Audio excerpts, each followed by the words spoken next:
Gallery Experience. How to Display Art. Episode 1. Too many paintings. Have you ever walked into a gallery and felt overwhelmed before you even had a chance to look at the art? There are paintings everywhere. Large paintings, small paintings, colorful paintings, dark paintings, portraits, landscapes, abstracts, nudes, still lifes. Every wall seems to be covered. You look at one painting, then another catches your eye, then another. And after a few minutes you realize something. You haven't really looked at anything. This is one of the most common problems in displaying art. There is simply too much.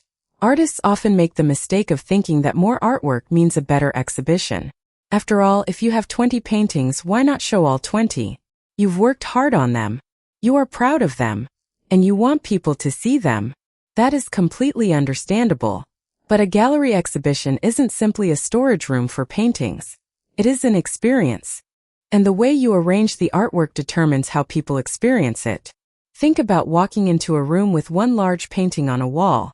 Your eyes immediately go toward it. You have time to look. You notice the colors. You notice the brushwork. You notice the details. The painting has your attention. Now imagine putting 6 other paintings around it. Suddenly, the large painting has competition. Your eyes begin moving around the wall. You don't know where to begin. The problem isn't necessarily the paintings. The problem is the relationship between them. Every painting is asking for attention.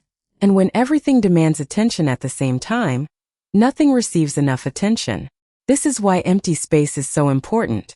Artists sometimes worry that an empty wall makes an exhibition look unfinished. But empty space can actually make the artwork stronger. Think about music.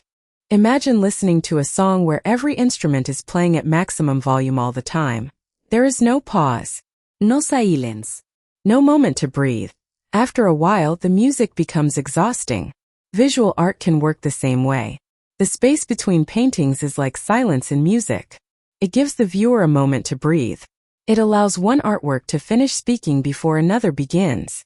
This is especially important when displaying large paintings. A large painting has physical presence. It doesn't necessarily need several smaller paintings immediately beside it. Give it room. Let the viewer step back. Let the artwork occupy the space. Sometimes the best way to make a painting look more important is not to add something next to it. It is to remove something. This is one of the hardest lessons for artists. We become emotionally attached to our work. Every painting represents time, hours, days, sometimes months. We remember making it. We remember struggling with it. We remember the moment when it finally worked. So when someone suggests leaving one painting out of the exhibition, it can feel like rejection. But curating is not about deciding which paintings are good and which paintings are bad. It is about deciding which paintings work together. A painting can be beautiful by itself and still not belong in a particular exhibition. That is an important distinction. Imagine that you have 10 excellent paintings. 5 are peaceful landscapes. 3 are dramatic portraits. 2 are highly colorful abstract paintings. Each group may work beautifully on its own. But put all 10 together without a plan, and the exhibition may feel chaotic. The viewer doesn't know what the exhibition is about. There is no visual rhythm. There is no breathing space. There is no clear journey. This is where editing becomes important. A professional exhibition often requires saying no. Not because the artwork isn't good. Because the exhibition needs structure. Think of an exhibition like telling a story. You don't put every sentence you've ever written into a story. You choose. You edit. You create a beginning. You create a middle. And you create an ending. An exhibition can work the same way. The first artwork should invite the viewer in. The middle can develop the experience. And the final artwork can leave the viewer with something to remember. Even a small exhibition can have this kind of rhythm. Another common problem is hanging paintings too close together. When frames almost touch each other, the individual works can lose their identity. The viewer sees one large collection of rectangles instead of individual paintings. Spacing gives each artwork its own territory. It says, "Look here. Take your time. Then move on." There is also a practical issue. People need physical space to stand in front of artwork. If paintings are too close together and the gallery is crowded, Viewers may feel uncomfortable stopping. They don't want to block someone else's view, so they keep moving. The result is that the artwork receives less attention.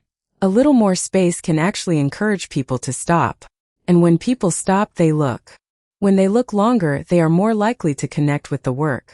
And when they connect with the work, they are more likely to remember the artist. This becomes especially important if the purpose of the exhibition is to sell art.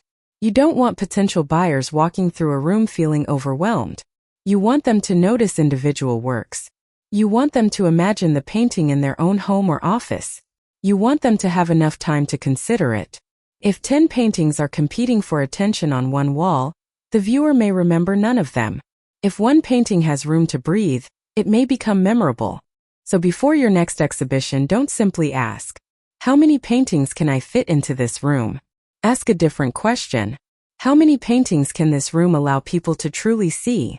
Those are two completely different questions. The goal isn't to fill every available wall. The goal is to create an experience. Sometimes the most professional-looking exhibition isn't the one with the most artwork.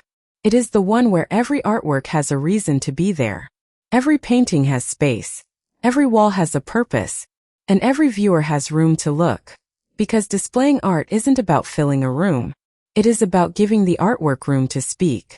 And sometimes, the most powerful thing you can put beside a painting is nothing at all. This is the gallery experience.